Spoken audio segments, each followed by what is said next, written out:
right? Yes, segmentation, targeting, and positioning.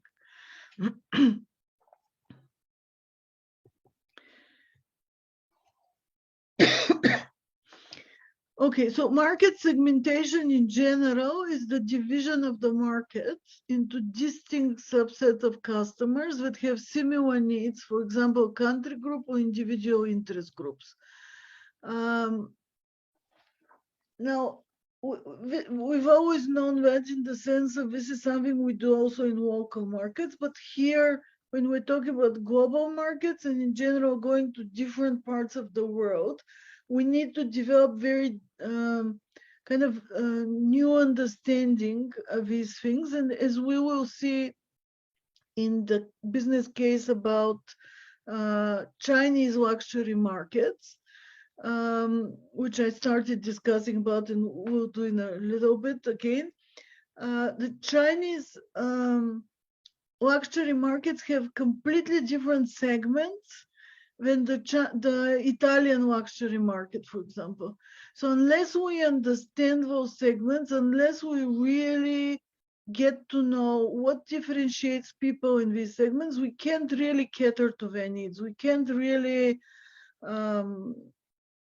provide good product and ensure growing of our market share. So when we talk about segmentation, we have the polarization of consumption or segment simultaneity theory, which was advanced by Professor Theodor Levitt 4 decades ago. So according to him, consumers seek variety and new segments will appear in many national markets. For example, sushi, which is a traditional Japanese meal, is now a segment of food, the food industry everywhere, actually, probably in almost all markets. Pizza has become a segment of its own. So pizza originated in Italy. Sometimes the Italians cannot recognize what other markets are doing with the pizza. So despite being similar product, it has taken, pizza is now a global market segment with specifics that are different from what it is in Italy, in the origin country. So we have different types of segmentation methods. One is demographic, then we have psychographic, behavior, and benefit segmentation. So demographic segmentation is done based on demographic information. These are things like age, income, gender, age distribution, education, occupation, also things like ethnicity, religion, and other aspects. So this is based on information that is usually easily available for each country based on its statistic office and information that the government is collecting. We're making a statement here that national income is the most important variable. I think all of them are important. Obviously, national income is priority because unless people have money to buy our products, we don't need to understand how is age distributed and how is education and so on. But in general, all demographics are quite critical, especially for some products. So here we are giving us some examples of demographic segmentation. So for example, in Southeast Asian countries, 70% of people are under age 40. So this will, if we are a company that, so obviously this places, let's say if we're in fashion, we need to absolutely take into consideration this fact because people under age 40 will have completely different tastes than people above 40. They're giving here also example that India is the youngest, is the country with the youngest demographic profile, where 2/3 of people are under 35 years old, while Japanese is the opposite. It's half of the people in Japan are above 50. So obviously information like that makes completely different, makes a huge difference, especially if our products are consume differently or not consumed at all from certain age groups. EU consumers also, there is a growing number of people over 60. So in general, we have the whole phenomenon, both Japan and European Union, we have aging population. Same with the Americans. So many of the traditional developed countries actually, due to smaller number of people, smaller birth rates, and people living more years due to improve living standards, improve access to healthcare. So people are living much longer. Not enough people are getting new.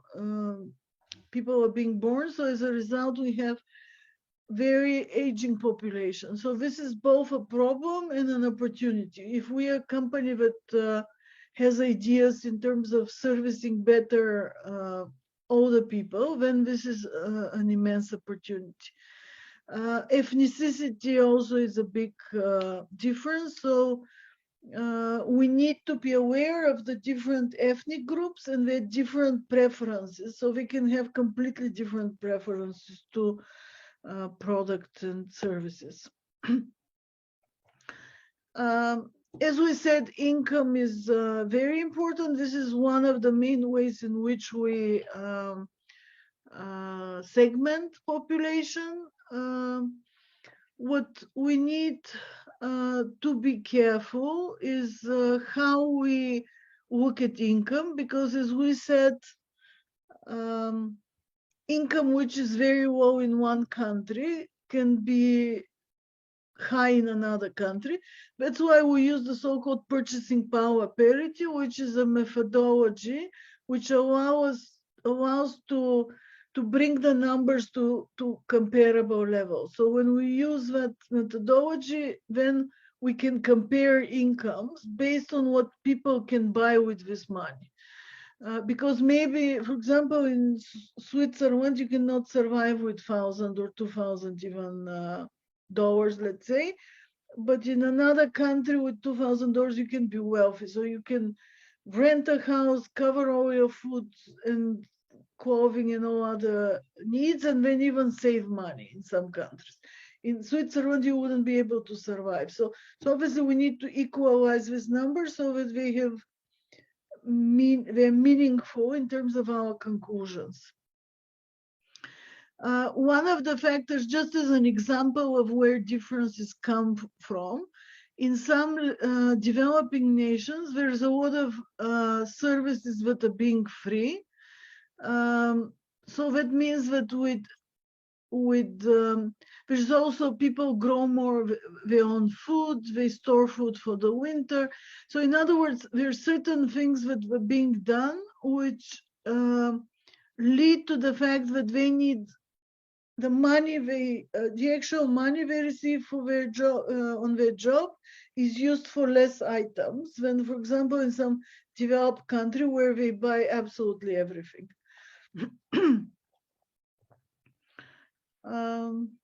So here's more explanation on the purchasing power parity. So for example,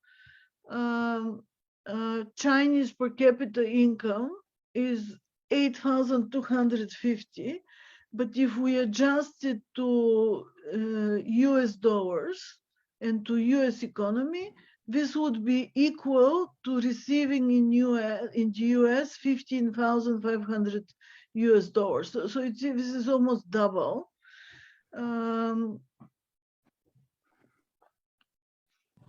Okay.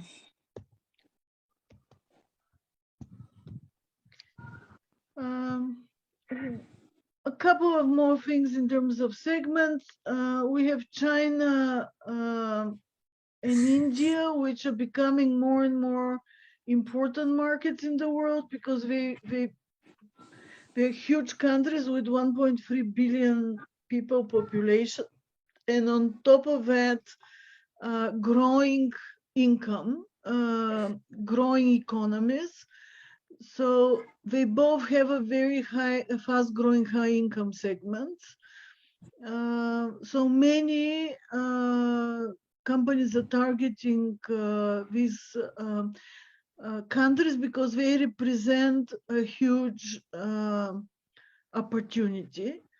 However, we cannot, it will be very stupid to say, oh, we can have the same marketing, we can adapt our strategy to China or to India, and it will be the same everywhere.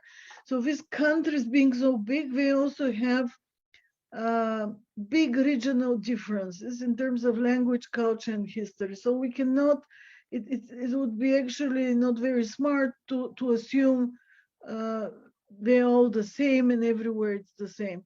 There's also very big difference between urban population in this country. So people, so the people who are more living in the big urban cities are getting more and more globalized as far as their culture, or at least closer to certain global tastes and global. I mean, there's no such thing as global taste, but there are things that are dominating on the global markets, and that's what I meant.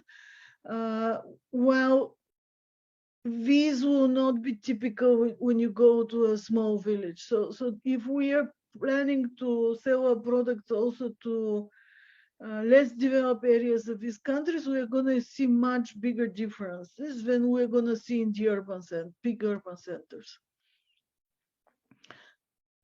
When we are segmenting a couple of interesting segments, which are actually developing as global segments. These are global teens.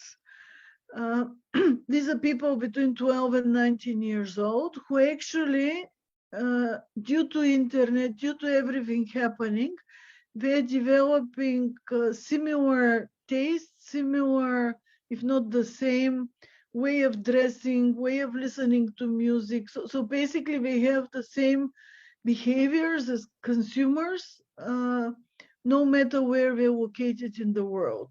This obviously is a result of social media and in general internet and globalization as a whole. We also have a segment called the global elite. So these are based affluent consumers who are well-traveled and have the money to spend on prestigious products. So they also have certain characteristics which differentiate them, and basically they share certain characteristics, again, independent of where they're coming from. Gender segmentation also is important. I mean, there's some obvious aspects of that in terms of male and female products. But I think there are further, with the changed role of women in society, which has happened in the last, let's say, 50 years, but it's happening more and more. There's more and more focus placed on actually female products. And like we see here, Leva specifically also targeted girls. So targeting young women earlier on in life. For me, the most interesting is the psychographic segmentation, because when we use demographic segmentation, we kind of assume that certain people, just because there's, for example, that a woman age 35,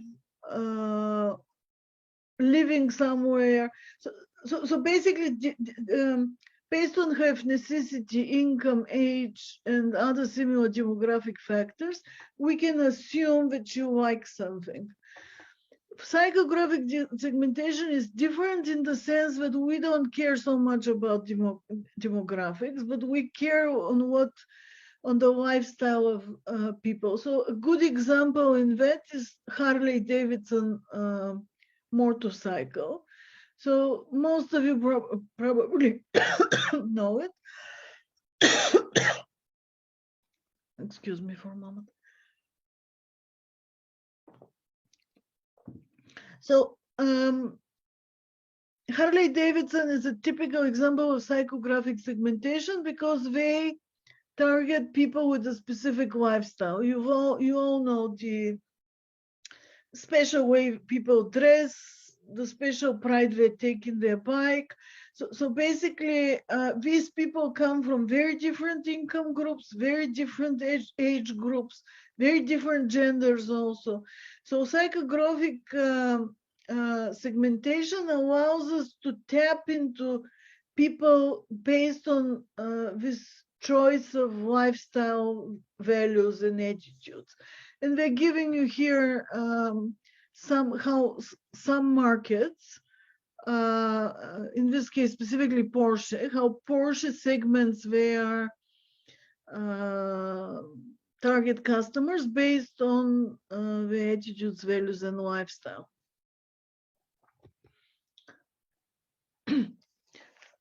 Actually, one more thing on psychographic segmentation is, in the past, it was much more difficult to segment people. I mean, we could segment them like that, but how do we then target them? How do we reach them? Was much more difficult. But today, due to social media, we have the opportunity to really understand the psychographic profile of our customers and to really target our ads. So for example, if we take Facebook, on Facebook, we can say we want our ad to be seen by people who are very ambitious, who like power, and the way we do that is we associate that marketing persona with certain type of, so such people, we study them and we find out they like this and this music, they like this and these politicians, they like this and these thought leaders, they follow these people, they usually use social media at certain time of the day, they have such and such smartphone. So the details which are now available based on our own behavior in social media are incredible. You can actually build a specific marketing persona using hundreds of things these people prefer. And this allows you to really, really precisely target. So it's an amazing aspect of social media. Of course, this comes with the fact that, I mean, there is an ethical question related to companies like Facebook knowing so much about us, not just Facebook, but also social media. So this is a good transition to the next theme, which is big data and data mining. So basically companies like these, they mine social media. This means that they're really using different tactics to collect big data and then analyze it. For example, Facebook has these categories with regard to consumer behavior, like shopping mavens, fashion enthusiasts, opportunistic shoppers, and so on. The next type of segmentation is behavior segmentation. So in this case, we are focusing on whether and how people purchase a product, how often they use it. So for example, there is a different service which is required. So we can provide a completely different service to a customer which is traveling, let's say, who is on an airplane, traveling internationally every day of the week, or let's say 3 days a week. That customer will have completely different needs than a customer which, let's say, travels once per 2 years to go on a vacation, right? So they have completely different needs, desires, and requirements. So by using behavior segmentation, we can then provide much better service. also by user status, so again, how often they use the product. And we also can use the 80-20 rule, which basically is that it would say that 80% of the company's revenue are accounted for by 20% of the customers. So this means that we need to really pay attention to these 20% of the customers. So this would be the real users, heavy users, or medium users. I mean, these are the people who really use a company. If we are thinking of all the 100%, we can actually miss on the important characteristics of these 20%. And if we lose them because we're trying to please everybody, we can really lose them to a competitor. So paying attention to them is a really smart business practice. The other last segmentation is the benefit segmentations, which focuses on value equation. So basically, it's based on understanding. So it's value is considered the benefit we get per price. So in other words, we are taking into account the fact that we expect different value for different price. So if we're buying a really cheap shirt, for example, we have different expectations than if we are spending a lot of money on a luxury shirt. Okay. So this segmentation is based on understanding the problem a product solves, the benefit it offers, or the issue it addresses. We also have ethnic segmentation. So here we are taking into consideration the ethnicity of people. There's some good example here of the amount of actually different ethnic people living in different countries. It's very important also to be very careful. So you cannot just, I mean, in some cases we talk about Asians, for example, in general, but you know better than me how big difference there could be from one Asian country to another. People do the same for Europe. And I can speak about that as an European. There's such a huge difference between, I don't know, France and Poland and Germany and I don't know, Serbia, for example. Huge differences. So we need to be very careful and to be we need to be much more sensitive and not talk about Europeans in general, Asians in general, Americans in general. I mean, even Americans, like there's huge difference between North America and South America, if we're talking about the continent as a whole. So when we are assessing market potential, we need to be mindful of potentially stating the size and attractiveness of an individual country. Also, sometimes we do things because we don't want to miss out on a strategic opportunity.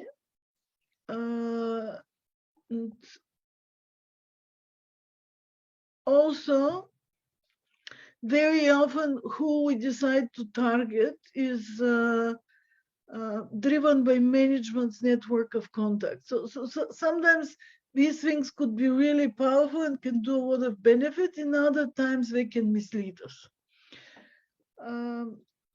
So when we are estimating the market, we need to be aware first of what's the current size, but also what is future potential.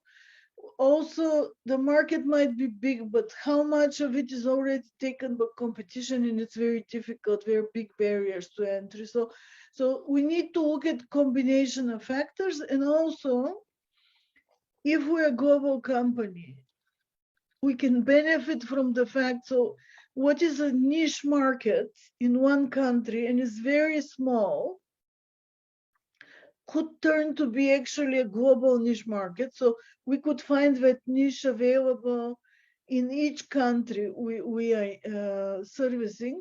So it can turn out to be a big potential for us. So global niche is actually something that's very interesting in today's world, because niche markets have always been less attractive to big companies because they cannot achieve the kind of market leader position and economies of scale they can achieve in more mass markets and in general the level of revenues. But this has been changing with the availability of global niche markets. So we're still servicing a very small segment of the population, but if we can service similar people in different countries, then this becomes big enough to be profitable and even to achieve economies of scale in a niche market. So this has been big opportunities for companies. So when we are evaluating the feasibility and compatibility of markets, we need to be aware of negative factors. So things that can really become barriers to our entry into the country and to our effective functioning. They can be coming, as you see on the slide, from a lot of different directions. We also need to think, do we need to adapt? If we need to adapt, is this economically justifiable? Will we have different restrictions, high tariffs, problems with currencies? So all these factors come together and at the end will inform our end decision. So we're being introduced here to a framework for selecting target markets. So there's a way of screening. Basically, this is the screening criteria for defining market segments. So we would look, what are the key drivers of this marketing model? Are enabling conditions in place? So basically, are we being helped by the market, or are we being stopped to implement that? What is the cost of entry? What is the cost of waiting? So this is also a very viable question. In some cases, it's very expensive to enter now, but the cost of waiting and entering later is actually much bigger. Is the risk control trade-off appropriate? So trade-off is like when we choose one thing, we're losing another. So we need to be sure that what we are winning is not less than what we're losing. So here are some ways in which we can create a product market profile. So we are answering questions like who buys our product, who doesn't buy it, what need or function does it serve, is there a market need that is not being met by current product brand offerings, what problem does a product solve. So in that regard, the questions are not much different from our usual ways, like the local ways in which we do things. We need to apply that same knowledge, and we need to understand all the aspects of the marketing mix, price, product, but also the ways, place. With these questions, this is what we're identifying, but also further details about customers' behavior. So when we are making product market decisions, we need to review current and potential products for best match for country, markets, or segments. Then we create a matrix with countries and products to help with the analysis. We can also, I'm not sure we have it here. Yeah, we don't have it here, but in your book you have an example of a product market grid for Lexus, which shows which models are available in which country market. So basically, based on our findings, again, we can develop certain niche products and service different niche markets in different countries with the same model. So in their case, they, for example, this IAS model is available in all countries, but the HS model is only in North America. So we would adapt certain aspects and make them available in certain markets. When we are deciding on our target market strategy, we could have a standardized global marketing or undifferentiated target marketing. So in this case, we would be doing mass marketing on a global scale, using a standardized marketing mix, minimal product adaptation, intensive focus on distribution, and the advantages of such approach are definitely lower production costs, so we would achieve much better economies of scale and lower communication costs. So here the focus is, we're not adapting almost anything, we just focus on how can we distribute this product in the best possible way. We could also have concentrated global marketing or differentiated global marketing. If we do concentrated global marketing, this is more what we would call niche marketing. So we're focusing on a single segment of a global market, and we're looking for global depth rather than national breadth.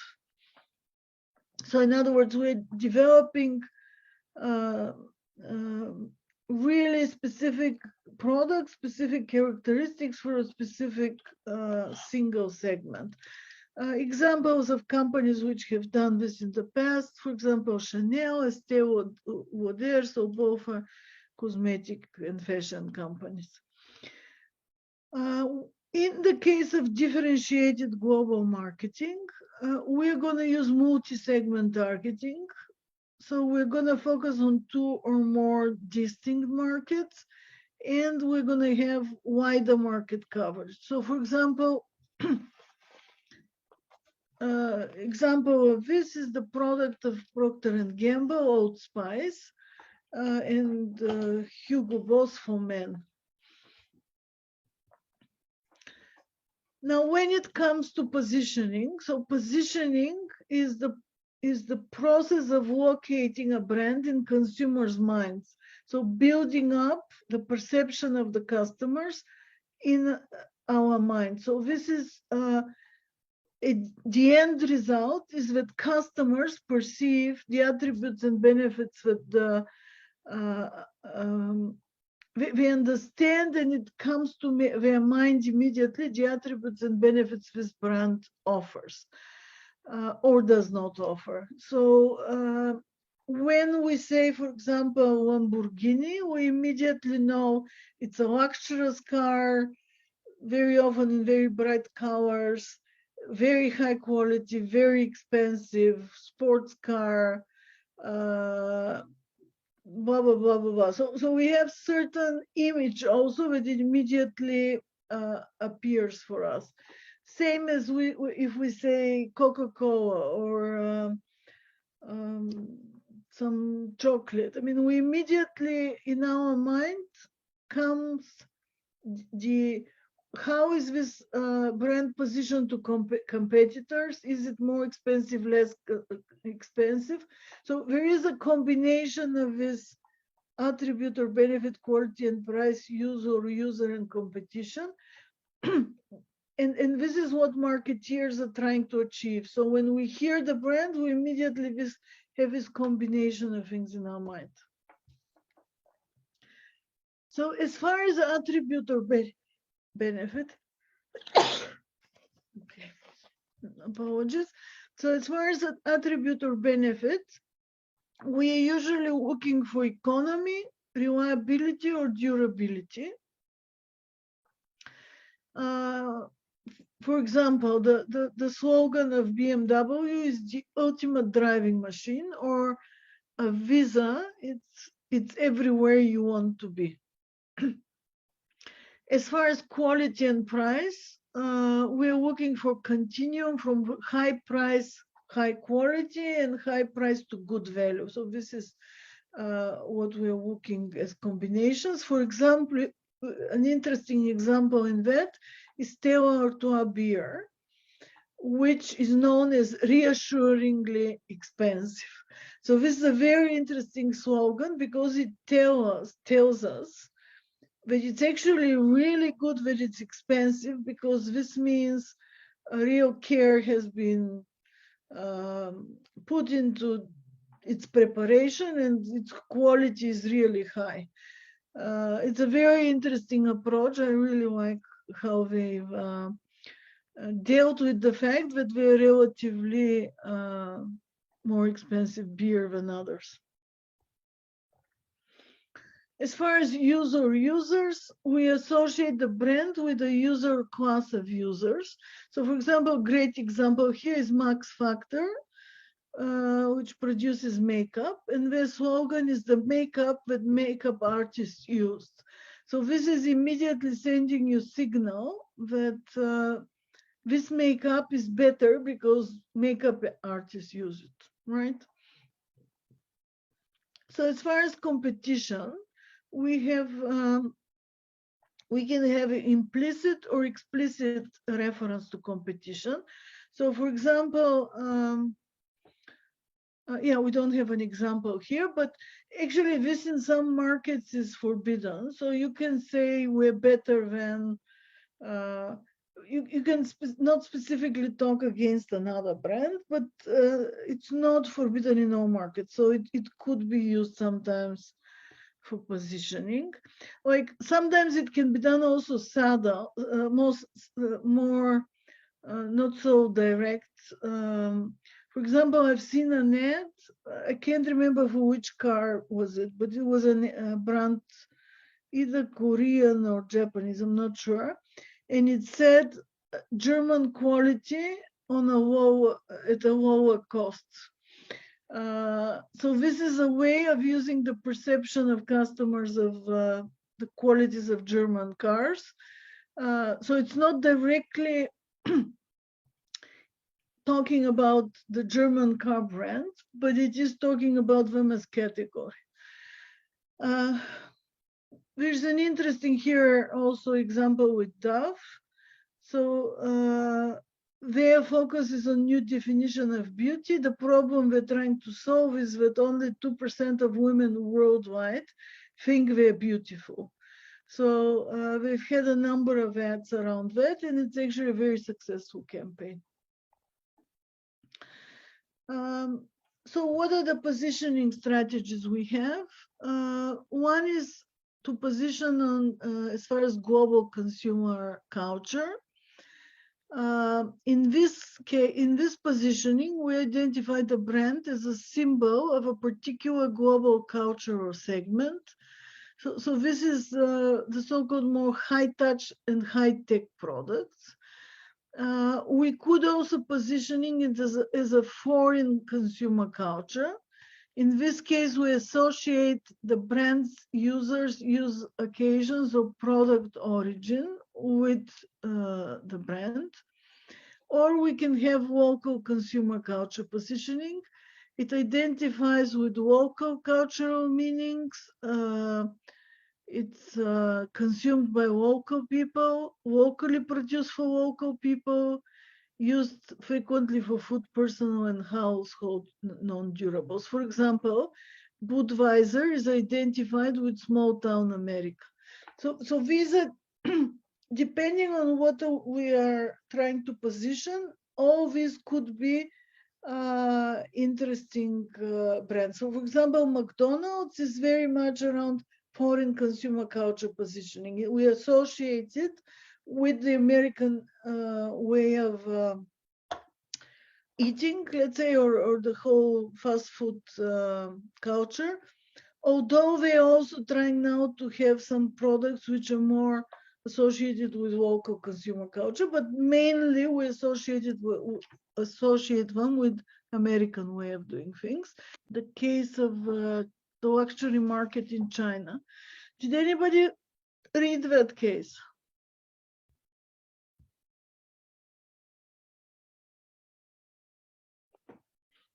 You want to share something about that case, maybe with, to kind of surprise you or you weren't?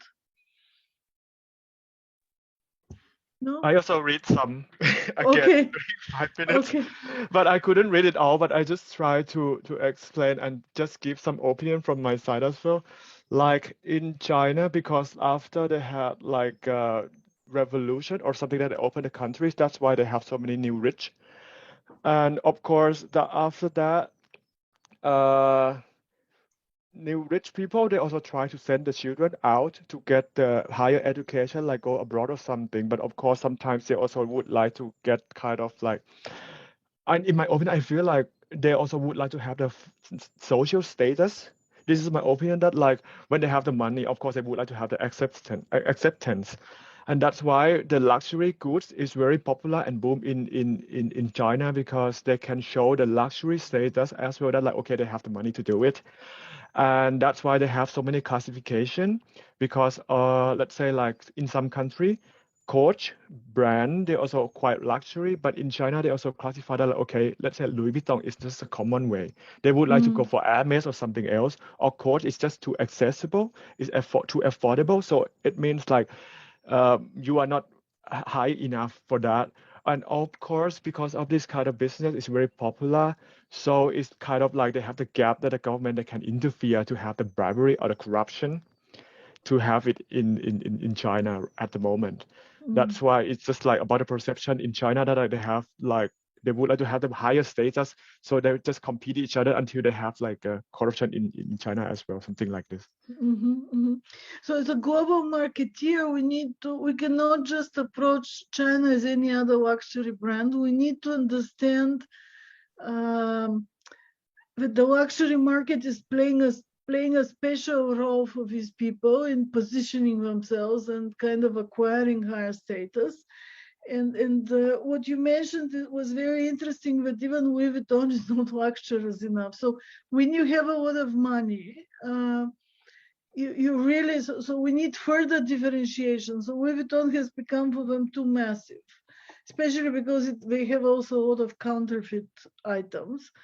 So it's interesting that basically the segments of the very rich are very different in China than in other countries, especially with the government, because you wouldn't, what we're describing in terms of briberies and presents, for example, is forbidden in many other countries, while it's acceptable locally. So thank you very much. Yeah, so I think it's a very good example of why it's important to understand the local specifics, and then we can really we're giving good examples in the case how the different companies are adapting to the different requirements. For example, for the government case, they were saying that the person choosing the item is not the person paying for it, because they just look at the item, make a choice, and then send somebody else to buy it in some cases. So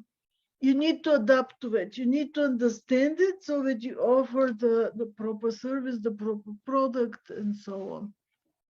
So again, I recommend this case as a way of understanding the job of the marketing people and how we